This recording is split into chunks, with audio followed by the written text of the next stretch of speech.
Peter Bagsby was only 8 years old, but he was a master of sneaking TV time. His mother had tucked him into bed hours ago, sternly reminding him, "Lights out by 9 p.m., Peter."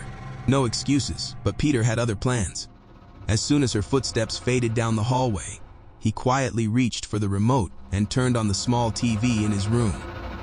The cheerful theme song of SpongeBob SquarePants filled the room, and Peter grinned. He loved SpongeBob.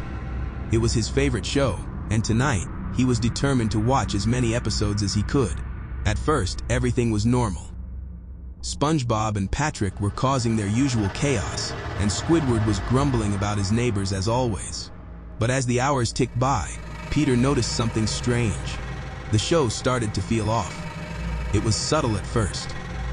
Squidward stopped responding to SpongeBob and Patrick as if he couldn't hear them. His movements became stiff, almost robotic, and his eyes seemed to linger on the screen longer than usual. Peter frowned, leaning closer to the TV. Was this a new episode? It didn't feel right. Then Squidward turned to face the camera. Peter froze. Squidward's eyes locked onto his, and for a moment, it felt like the character was staring directly at him. The room grew colder, and the cheerful background music faded into an eerie silence. Squidward's voice, usually nasally and sarcastic, was now low and menacing. "You should have gone to bed, Peter," Squidward said, his voice echoing unnaturally. Peter's heart raced. He fumbled for the remote, his small hands trembling as he tried to turn off the TV. But the screen stayed on, and Squidward's face grew larger, filling the screen until his grotesque, pixelated features were all Peter could see. Then, with a flicker, Squidward disappeared. The room was silent, too silent. Peter's breath came in shallow gasps as he stared at the now black screen. He wanted to call for his mother, but his voice caught in his throat. Something was wrong. Something was very, very wrong. A soft knock came from his window. Peter's head snapped toward the sound. The curtains were drawn, but he could see a shadow moving behind them. His body felt heavy, paralyzed with fear as the knocking grew louder. Then a familiar voice slithered through the glass. "Peter," Squidward said, his tone dripping with mockery.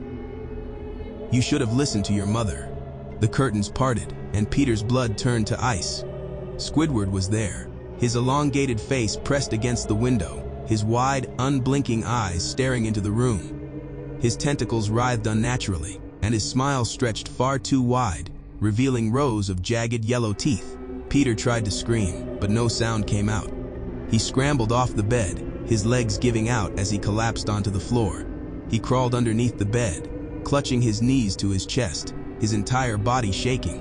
The knocking stopped, and for a moment, Peter dared to hope it was over. Then the window shattered.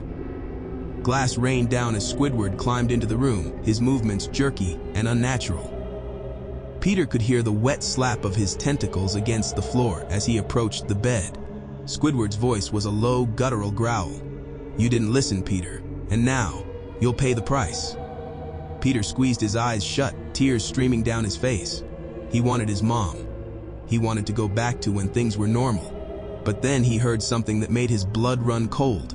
A soft, wet thud, followed by Squidward's chilling laughter. "Look what I found," Squidward said.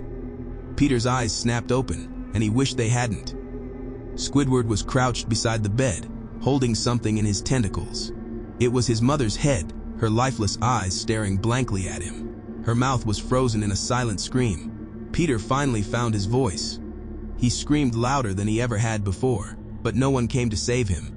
Squidward's laughter filled the room as he reached under the bed, his cold, slimy tentacles wrapping around Peter's ankles. "You should have gone to bed," Squidward whispered, pulling Peter into his disgusting flesh. The next morning, police arrived on the scene, and all they found was Peter's clothed-less body and a protruding, yet horrifically slimy anus.